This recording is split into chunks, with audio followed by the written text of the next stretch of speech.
you had a phase in your life where you struggled financially. There were points where I was eating ketchup, you know. My business partner said he was at the point where he was looking for pasta under the fridge. The director got arrested. My gaffer nearly died and the director nearly died. The first question they asked, what is the most successful way to push yourself in a career? And his answer was, Mark, it's so good to have you. Thank you very much for coming. Thank you so much, Gregor. Thank you for just inviting me down. Absolutely. Mark, we talked a little bit about your journey and how you started. Tell us what inspired you first to pick up a camera and start shooting. I'd say my biggest inspiration for cinema has been my father.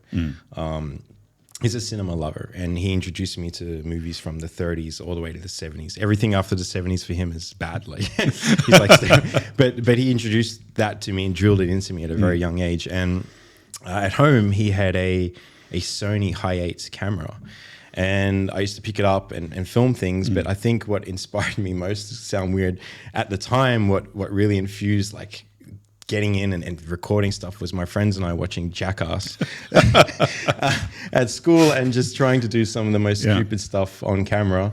But I mean, you know, it was just a bit of fun, and then we maybe did some sort of interview talking to camera and stuff. And I think that just kind of infused it in me, like actually holding the camera itself. But as I stepped out of high school and really diving into photography and film, it just went from there. But it all came from the roots of my father and some of the cinema schooling that he drove into me. Yeah. But being an artist and going into cinema is something that a lot of people don't do when they leave high school and do something else, right? Yeah. And you've done something else as well. Yeah, because you got to get a real job. That's you know. My father's brother was an artist. He's a guitarist. He was running the jazz club in Queensland back in Australia on the border there, and not making anything, you know. And my father would always say, "Oh, you're going to be like your Uncle Colin, you know. You get a real job." So of course, you know, after school, I went and studied and thankfully got a full-time job at the same time, had my studies paid. Did electrotechnology and engineering and worked for the government and had a great salary and a great pension put aside. But that artistic side, you know, being a musician too, was always there, and it was always there on the weekends, as most of us do. You work a real job and you're doing your passion on the weekends. So, I think my experiences in the working world really helped translate a lot of creation into those weekend hobbies, you know. So, I'm thankful that I lived that and experienced it instead of just diving straight into it, which, you know, might have opened up a whole pool of doors itself. Yeah. But I'm thankful that I lived how would you say? I wouldn't say oppression, but you know, I slaved away, and you know, you grind and you get your mental state's like, oh, what am I doing in my life? You know, I think you need that. That's fuel. Yeah. That's fuel for story. You know? But you always did something with filmmaking on the side, right? Yeah, well, even being in a band and in Sydney, I was filming my band as well on the road. And another inspiration there was the Pantera home videos that were out. They had like 3 DVDs or something in the day.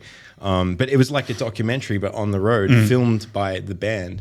And that also inspired like content-driven stuff for the film of the band, you know, on tours and things. So I kept active with that, and obviously being involved in the music community, it opened up doors to doing stuff for other bands. So there was photography, music videos, and that drove me to Australian Guitar Magazine because being in a band and doing what I was doing, I had some endorsements from some brands, Randall, Washburn, whatnot. And I got into Guitar Magazine, and they were doing guitar instructional videos. This is the time when magazines had DVDs strapped to them. Yes. And so I got into that. There's a bit of filming for that, but there's also a bit of editing and color correction. Okay. And that's, color correction. I started learning about that, and, you know, that played into another spell of my life that changed my career. And you started out as an electrical engineer. Yeah, so I was doing electrical automation, electrical fitting. I was working for a high voltage transmission company. It's a 500 kV transmission lines between states of Australia. Some big stuff. But then when I moved to Finland in 2009, to, again, get a real job, to maintain my visa, Because being a gringo, being I wouldn't say I wouldn't say that word. There's a word for immigrants in Finland, especially coming from Australia and the situation. I'll get into that later, but to maintain your visa, I did need a real job or a proper job. Okay. And I think after 2 or 3 years, I was able to kind of get onto a different visa that allowed me to start getting into my creative pool of work and doing what I really wanted to do. Okay, so what made you finally make the switch from being an electrical engineer to not becoming a gaffer, doing something else? Yeah, well, that's interesting. So, so I was doing, like, as I said, on the weekends, making money where I could and maintaining my visa with a real job. To leave that real job was a huge risk because if I can't support myself and prove it to the Scandinavian government, I don't get a visa every year. So it was a huge leap. And what happened was I was doing post at the time. I was doing some color correction at the time, and I was learning a lot about the mistakes happening in the field and what you can and can't do with footage in post. And anyway, an opportunity came up where I was filming commercials here and there, but a bigger opportunity came up to color grade a film, a feature.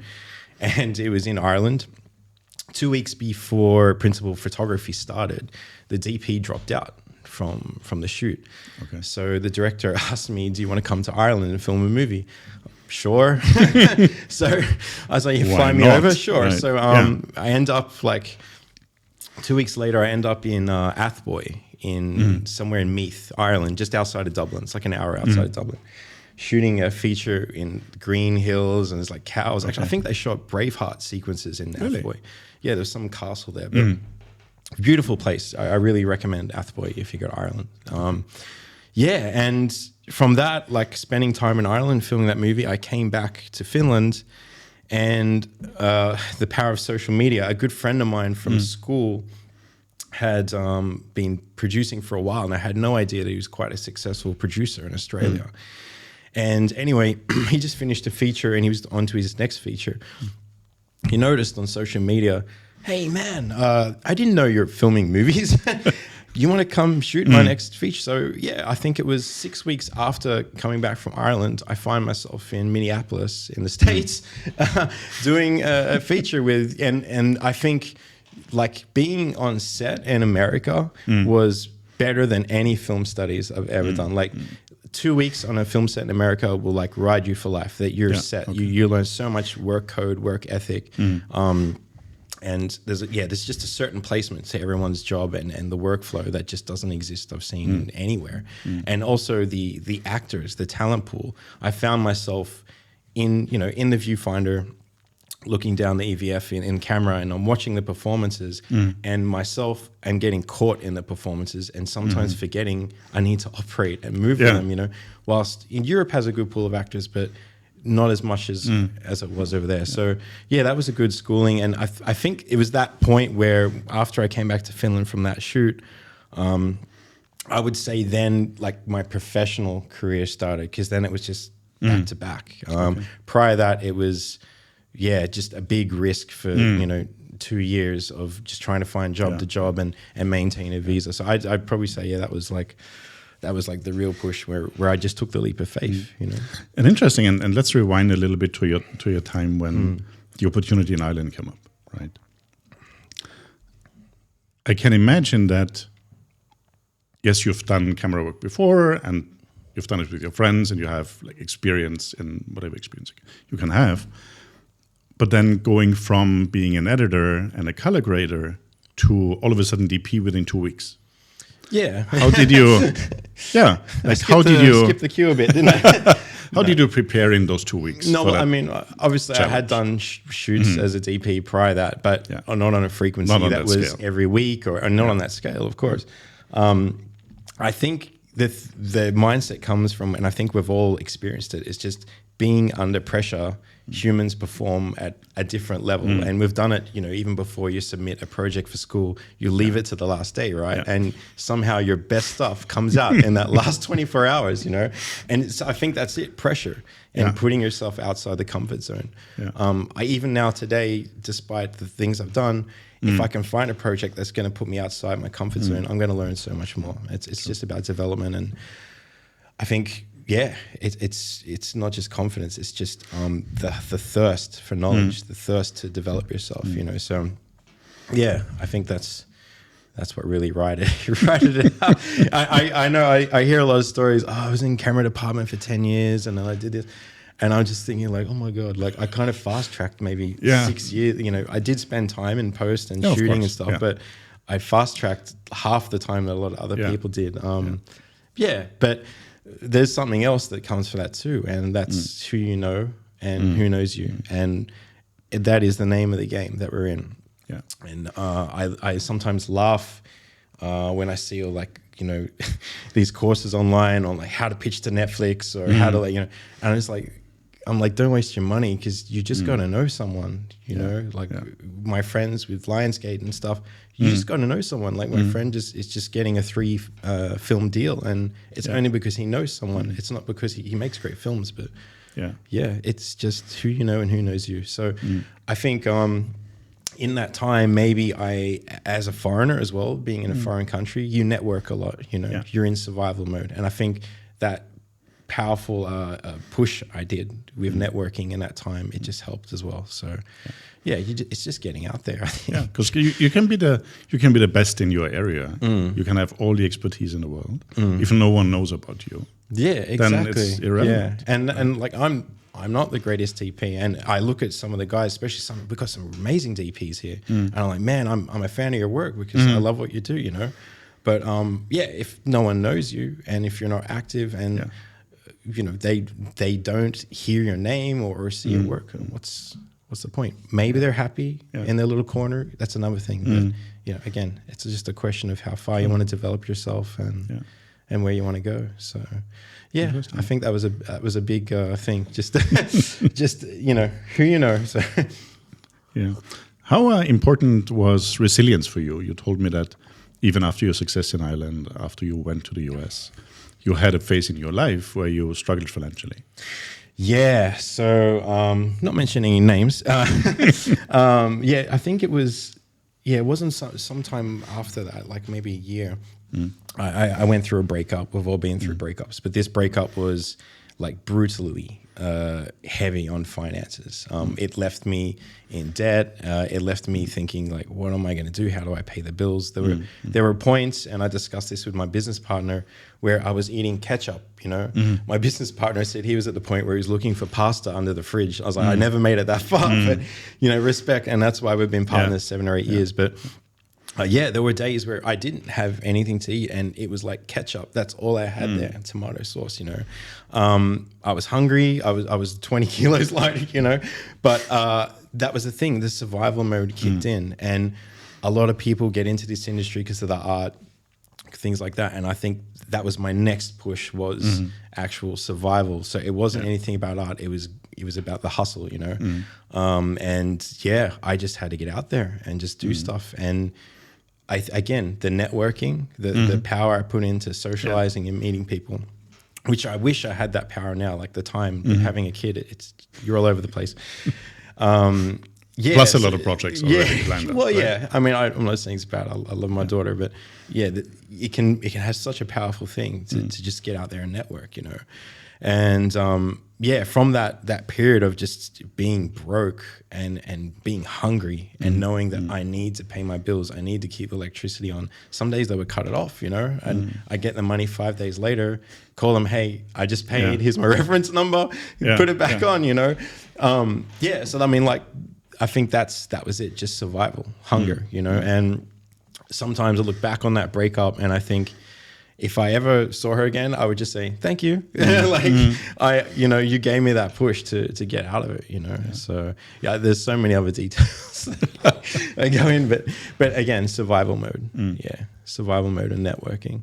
I mean, I in that time too, and in Europe, I met a lot of talented cinematographers as well. And I think, as you said before, what good is their talent if yet no one knows? And yeah, they were on another level of me, but again, just not busy, and maybe they weren't confident enough, and I'm not sure. That could be a Finnish thing. Like in Finland, I know there's a confidence thing. Okay. Finns are quite reserved, things like that. But yeah, just a waste of talent sometimes. I just saw up there. So yeah, get out there, network, get the confidence out. It's also something that I've discussed with Rory in the other episode, where he said, look, it's quite unique in our industry that we have not so much possibility to learn from other people on the job. Because there's only one director, right? There's one DP for every job. So unless you shadow someone, it's really hard to bounce off ideas of each other, to see how other people are working and stuff. So I think that's... Yeah, well, the film I did in the States, the first film I did in the States, they were shooting on Red. This is 2015. So we're back on the DSM-1 days. And I've only been exposed to that camera twice then. So I went to the local rental house and I paid 150 euros an hour. I just said, I will pay you 150 euros an hour because I wanted to learn. Before I get to the States, I wanted to know the ins and outs of that camera. And yeah, again, it's just really learning from people, learning what others have in their minds and passing it down. So I don't know, I guess we have that here. And I just got invited earlier today to do a workshop on Red cameras and lenses for advanced media, January 12th, by the way. Passing down knowledge is such a vital thing. And even being in ACS in Australia, like we have a pool of cinematographers, senior cinematographers. As I said, some of them have shot Predator, Clear and Present Danger, June, Greg Fraser's ACS has shot June. These guys have so much knowledge, and when you go to the headquarters in Sydney and you're surrounded by these guys that have done crazy movies, and everyone's just having a chat and beer and just sharing ideas, it's so great to have this knowledge passed down, and it's kind of like mentorship, Yeah. We don't have that here.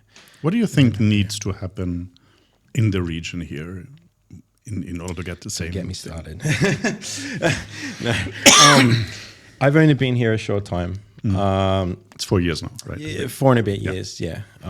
Some people know why I came here or not, but I have seen the country change. To that we'll come to that. I have seen the country change, and it's great. Like, I enjoy living here. As I said, is it right for my career and where I want to go? No, but it's subjective. Everyone needs something different in their lives and needs. But I see from jobs certain requirements. We want it to look like this, so we want it to do this, but they're not taking on what makes that. And being someone that's been exposed to Western films, I've worked there, Australia, China, it was even in Iran at one point. But seeing how cinema is done in these regions, and it really needs to be here. A lot of these things, a lot of these workflows, a lot of these technical workflows as well. And no one's doing it, or people are too scared to take it on. I try on shoots to push... if it's only going digital, especially commercials, they're like, we want it to look like Hollywood, we want it to look Western. I always try to push a 23:976 frame rate if it's going digital, because at that frame rate, your exposure time, we're getting technical now, at 1.8, it's the motion blur is different. The exposure time that you're getting at the frame rate, the motion blur is different. And that's why Western films look the way they do. They have a certain way. It's just like this American money feel to it. You can notice it.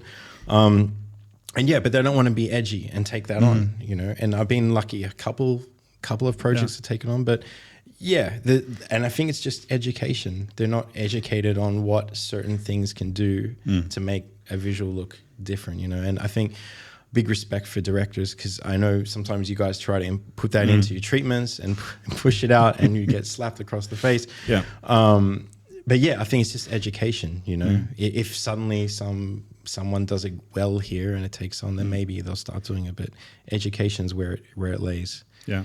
So you feel we are here more in our infancy still, despite of having a lot of people and a lot of production? I don't know, because there is one side that is like 10 years ahead other ways, and 10 years behind other ways. And again, being exposed to other regions, I can say here we're well advanced in, we have all the tools here. We have so many tools here. We have the best filmmaking tools here.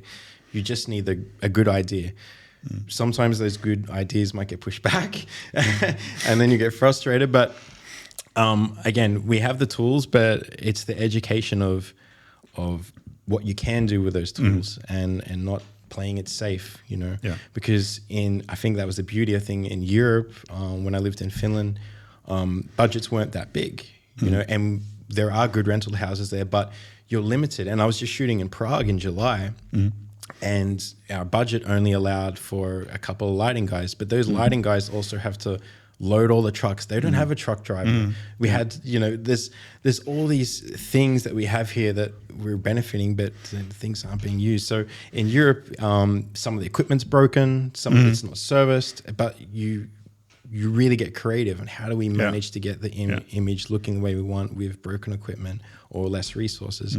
Whilst here we have too much of it. Just, not enough edginess. It's funny because I've seen that I'm the service production for an Austrian documentary feature film length that will be shooting here in January. And so they bring director, DOP, and the producer. And they ask me, Gregor, why are you putting so much crew on the sheet? We don't need 3 sparks. Yeah, but it's hard to find a gaffer that is willing to work with less, right?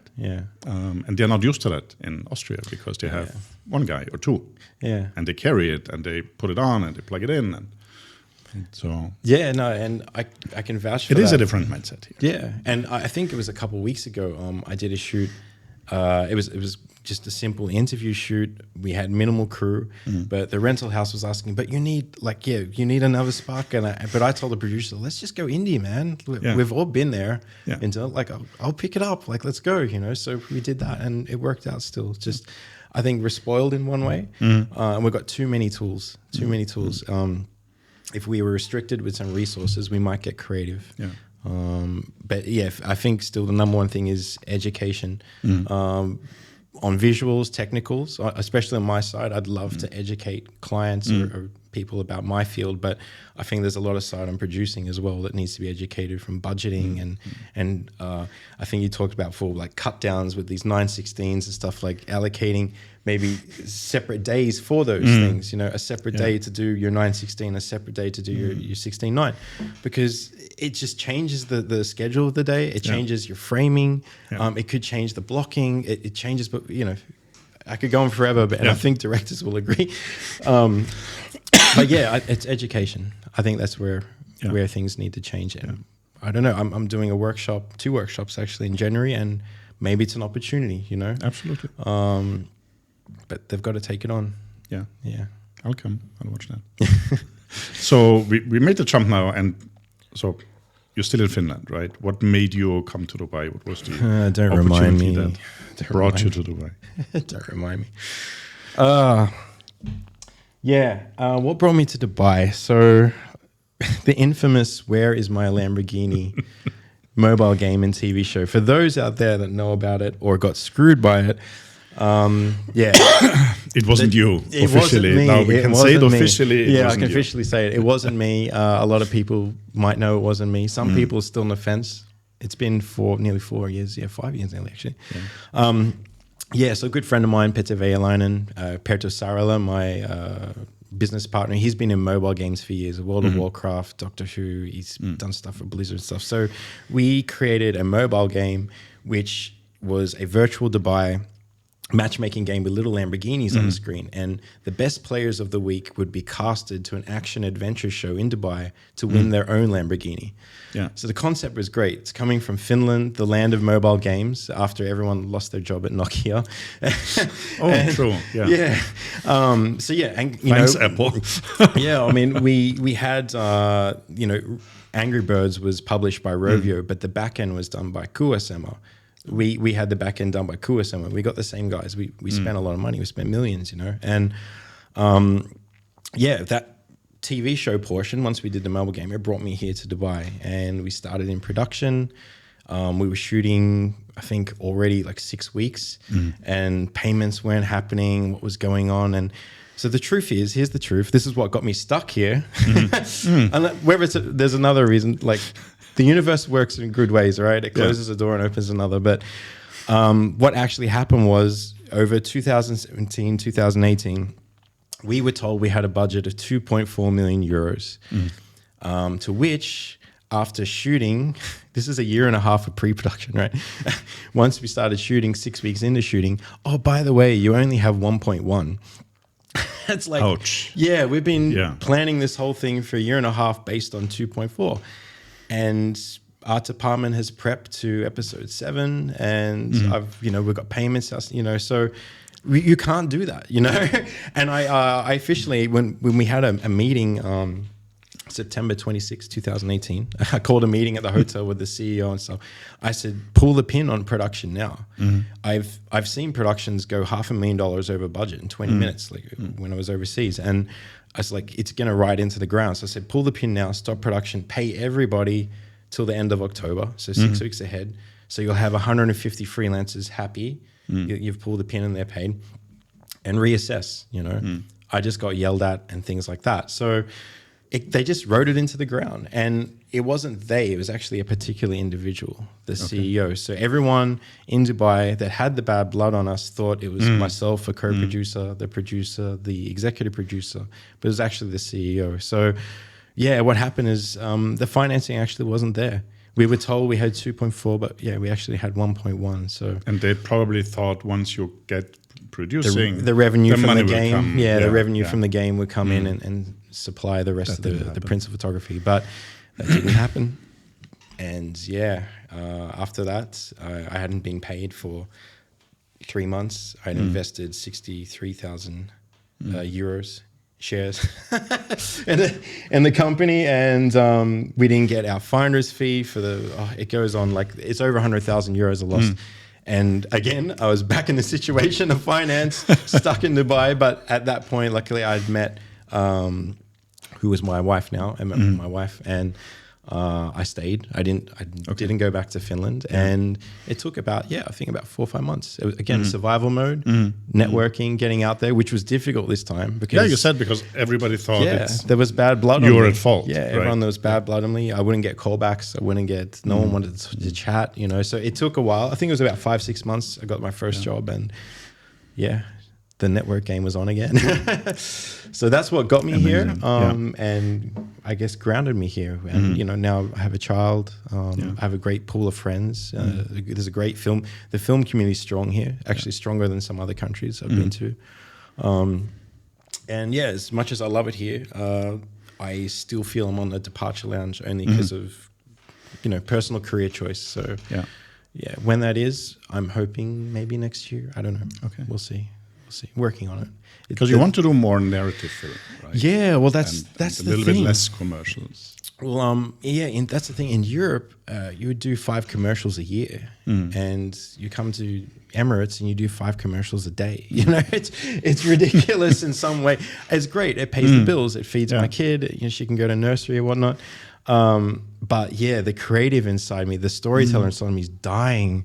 I'm still thankful to have my network from Europe and the States and stuff, because I still manage somehow to get 1 narrative a year, 1 or 2 narratives a year.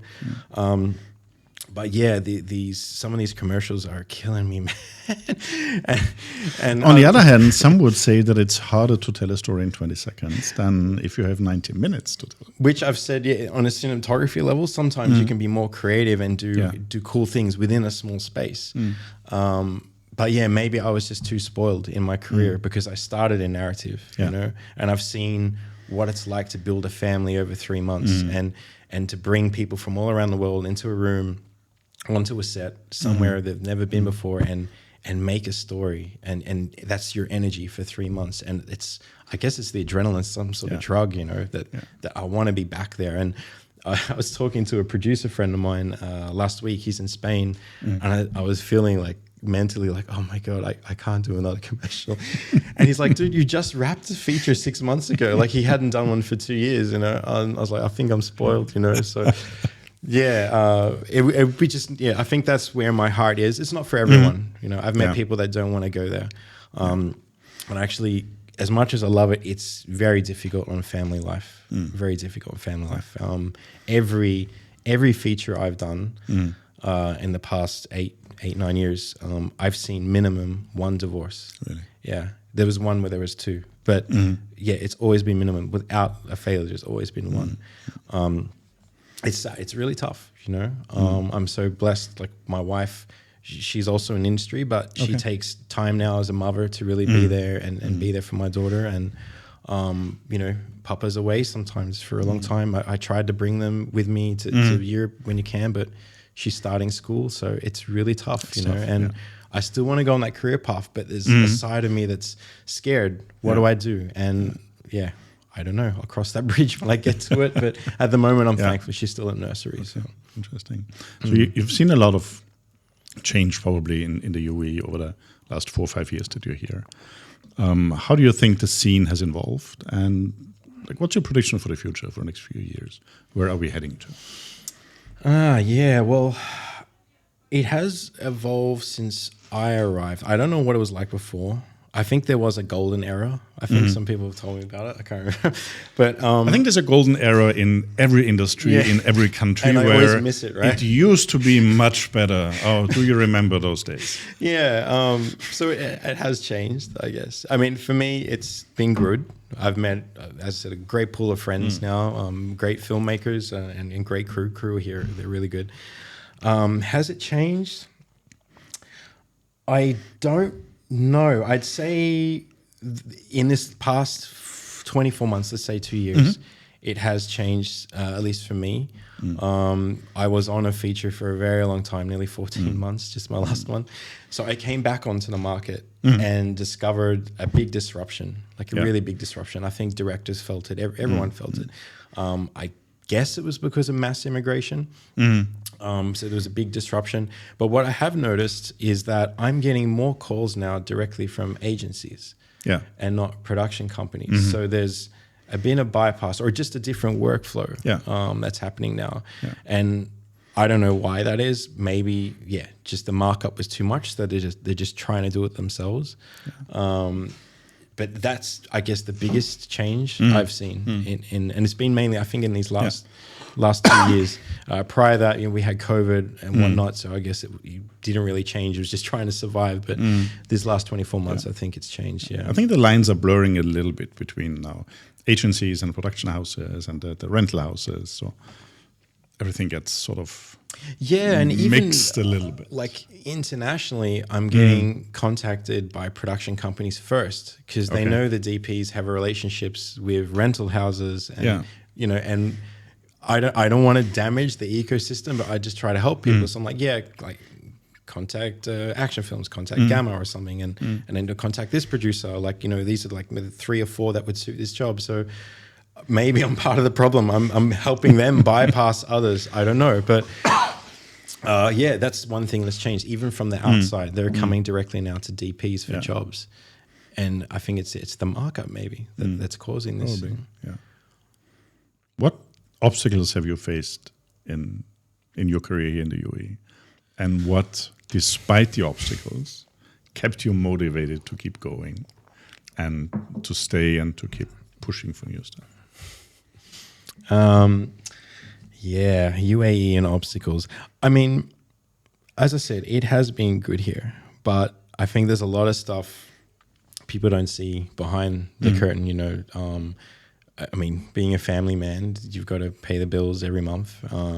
And with this saturation of the market, I think there's the fight within myself is following my career path of trying to, keep on the narrative path, which I'm still grateful it's managing. But I've got to feed a family. And when you're trying to stay focused on this, sometimes you've got to come back for the meal, not the real, the meal. And when the market is the way it is now, you scratch your head like, when is the next call? Was that my last job? And I think too, because my reel is very narrative focused, it's tough to sometimes get jobs because you can technically execute my God, here we go. You get asked. I just lost a job in Saudi. It was decent budget, simple job, shooting a cafe, like interiors, whatnot. Not technically over the top, very simple job. But the question was, have you done cafes before? And I was like, no, but I have shot movies that are $8 million and $9 million, and I can take on the responsibility and the technical know-how, but I didn't get that job because I hadn't done that before, even though, So yeah, there's that side too. As I said, I'm trying to stay here on the narrative path, but my reel is damaging my family support, and my wife hears my frustrations all the time. And I've got all this, I've got stuff on my Vimeo behind links that I can show, but I don't want to put it out publicly because I want to make sure I get called for the jobs I want, So I think that's the struggle, is the balance of supporting a family for me and my career path, my career choice, I should say. And UAE is, as we say, it's commercial heavy. So it's a double-edged sword. Do I stay more here or do I stay more there? So at the moment, I'm okay. I'm fine. And I'm happy where I am. I'm a happy filmmaker. It could be better, but do I want it to be better? That's the question. So. But that is so interesting, and I've seen that with myself so many times. Have you done like this specific thing? Yeah, I think the best one I had was it was a night shoot, and I think the car was silver. And I was like, have you shot silver cars before? That was it. And I fit the brief. I was like, I've done a night shoot. Yes. I did an SUV. Yes. But it was red. I don't know. Whoever got the job, like, great. But yeah, it was just funny hearing this stuff. I just shake my head sometimes, like it's real, like, does that make sense? Like, is it really like just something they have a criteria? Is it because of insurance or something? Like, is there agreement with their client that it has to be someone that's fit this? Like some high-end productions in movies, the insurance policy does sometimes require an accredited director, an accredited cinematographer, because it says that these guys won't screw it up. So is it like that? Is it, the requirement he has, or she must have shot this? I think that's not the case, because it's also true for small projects where there's no insurance. Yeah. I think it's probably, and let's not lose future clients over this now. They're gone. Oh, Gregor, okay, you can go home. I think because sometimes there is a lack of vision on the client side, they assume that you also have a lack of vision if you haven't done it before. And they want to see that you've done exactly what they want in order to assess your capabilities. And if they don't see you have done a silver car, they can't imagine that you doing a silver car is going to look good. So they're not going to take the risk. And they search until they find the guy who did the silver car. No, it could be that. As I said, that's in an area where I probably will never see conversations. As a director, you probably see that stuff. But it's just a question like, what? You wouldn't ask a chef this. Right, yeah. And we had the same topic come up with Rory the other day. And I said, you wouldn't go into a taxi and say, have you been at this specific place I want to go today? Because if you haven't, sorry, I'm taking somebody else. Yeah. I trust you can drive, so you can drive me there, right? I don't know. It's a conversation. I think other countries also feel it. Some of my director friends in other countries feel it too. But again, this is another reason why I just want to stay away from commercials where I can. Yeah. Your big feature that you did recently. Tell me about that. Yeah, that was that was pretty big, and it was also a mind slap. Every feature has its problems. Again, always with production, but we got through it. So we spent, I think, 4 months of pre-production over 3 blocks, if you put it all together. Shooting, we were shooting, I think, 4-5 months. No, Yeah, 5 months in total. So it was nearly a year of my life, you know. And it was mainly shooting in Iran? No, in Abu Dhabi. Oh, okay. My previous feature was The previous in one, Iran. okay. Yeah, yeah, but that was a ride. The one in Iran though, that was interesting. Yeah, there's another story to that too. Layers of lies. Yeah, layers of lies. Yeah. So yeah, I mean, it was an action film, a Western script. We've won, I think, 32 awards or something now, which is great. Yeah, like I've never won that many awards, like cinematography awards. I think I've won 8 or 9 now. Okay. Not blowing my trumpet, but like it was just a big surprise. And I think it's because, again, limited resources. You know, the equipment they have there, because it's a sanctioned country, they can't get in the ARIs. They can't get in all this, so they have to get stuff from China. And, you know, you might have 10 LEDs and they're not all the same color. They're all different, you know. So you really technically got to grind in and find a way to keep visual consistency in a story, because that's what matters in narrative. You know, not every, as I said, not every shot can be beautiful. It's about the story being beautiful. Yeah. And that's what I love about narrative is the storytelling side. So yeah, Iran presented a whole heap of problems. The one here in Abu Dhabi presented a whole heap of problems, but we did some great stuff. We had about 4 weeks of car chase. We had the pods built on top of the cars, you know, so the actors really looked like they were driving. Yeah. We had stunt teams that did Doctor Strange, and yeah, they came in from London.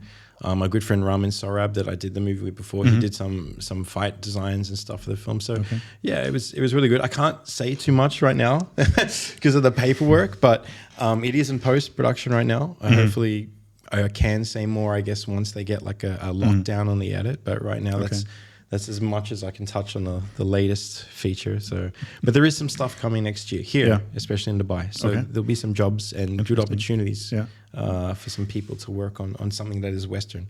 Okay. Talking about Layer of Lies, what do you think made the film stand out so much to get so much international recognition and awards? I think it's because it's the first time someone has done a Western movie in Iran. And it was, you know, even Argo was shot in Turkey. It wasn't shot in Iran. So we had a clean slate as filmmakers to show the world what Iran really looks like from a Westerner's point of view. Yeah. So we shot it in a Western way. All those technical details that I've talked about, we implied that in Iran. And even the Iranian crew were like, I don't like that, or, you know, because they're not used to some things, you know, but, you know, just trust me, let's do it. And I think that was it, just having a clean palette to represent a country that's never been shown in Western cinema. And the movie was, you know, John Wick meets Taken, you know? So that's never been done there either. There's kung fu and fighting and guys falling off buildings and whatnot. And, you know, they've never seen that before. And it's never been done in Iran. So I think that was the thing. And all the little challenges that we had, I think that's another thing which make people like really want to see it. Like, oh my God, the director got arrested. You know what I mean? So, and you know, he was in jail for a while, and then there was COVID, and like my gaffer nearly died, and the director nearly died. There's all these things that happened during the course of 3 months. And it's like, how did we do it? How did we survive? But yeah, it's those little stories and the clean slate that really, I think, is people are, they're intrigued. Oh, how did you do that? And why did you do that? Yeah. So yeah, hopefully next year it should be out internationally. Very good. Yeah. So from a technical standpoint, technical perspective, what would you say is the biggest difference for Western productions to productions here? Like on my field, well, one thing I've noticed is,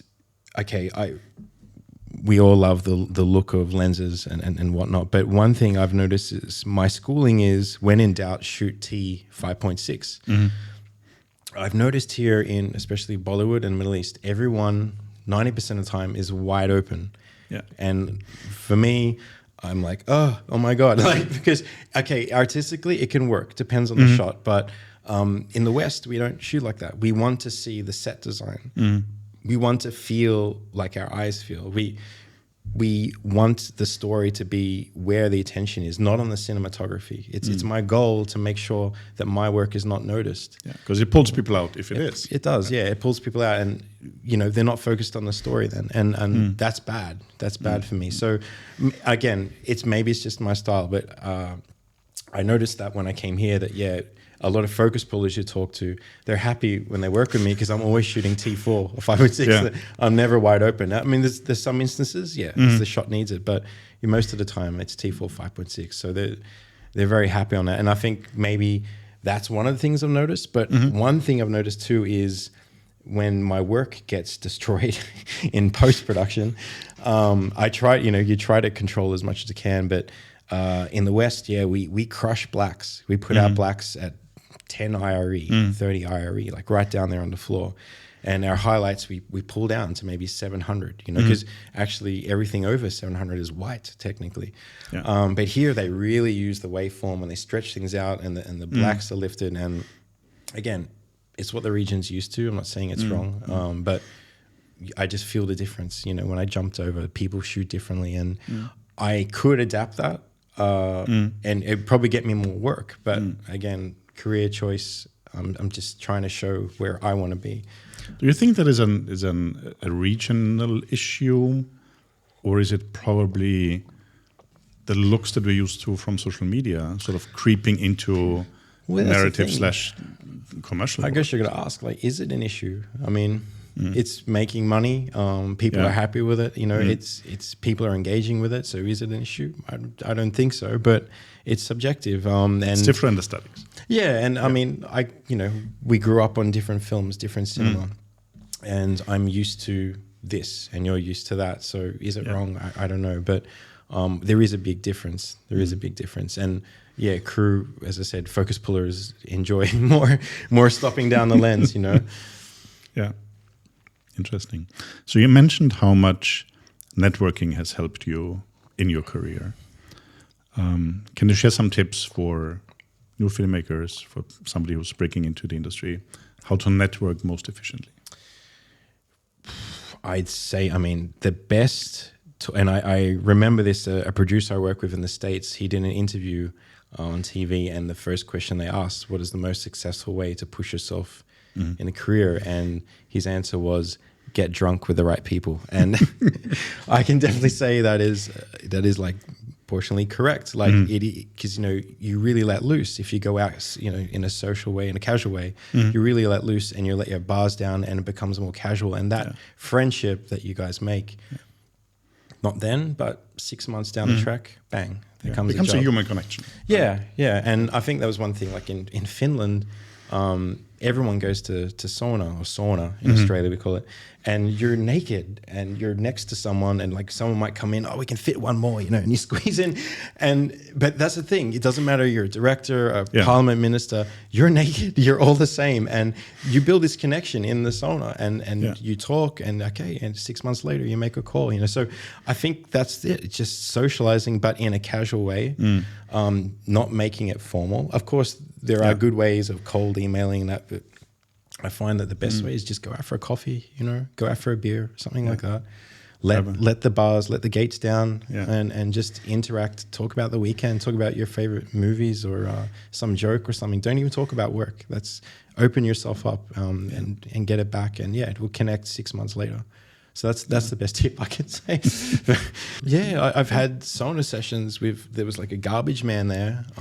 There was a CMO at one company, but you're all talking, and there's nothing about it. So and I think that's one great thing about Scandinavia.